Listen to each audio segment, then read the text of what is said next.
In New Orleans, music is more than just a sound. Here, jazz is a timeline of history, a narrative that speaks of struggle. And something that trombonist Alfeo Marsalis uses as a political force. His latest album, Make America Great Again, is a sarcastic reference to Donald Trump's campaign slogan. And Alfeo spends his free time telling young people to use the power of the ballot box.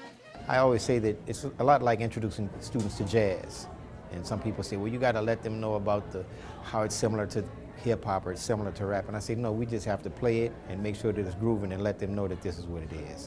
This turf we're going to be working in today, we will be in the Village de l'Est area. For organizations like Vela, who focus on the young and families, the approach is more direct. No one's registered? No, ma'am. Well, take that. Thank you. Over the last few months, they've managed to register 30,000 new voters in a bid to empower underserved communities. Because our young folks are our future.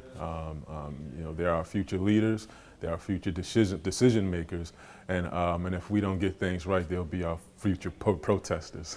In this race, the polls are very close between Hillary Clinton and Donald Trump. At Tulane University, too, there is a desire to be part of the political process.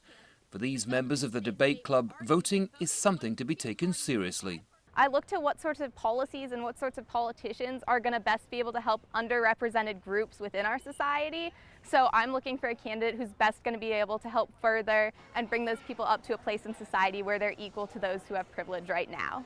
According to the Pew Research Center, almost a third of all registered voters are between the ages of 18 and 35.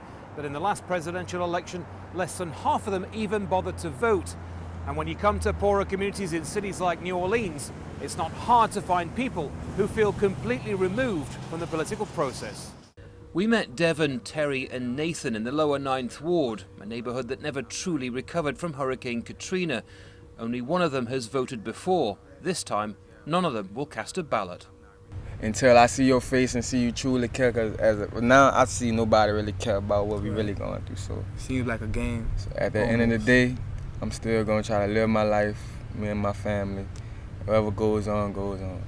In the last few months, there's been a surge in the number of young voters here. But for many, voting in this election is viewed as a waste of time. Andy Gallagher, Al Jazeera, New Orleans, Louisiana.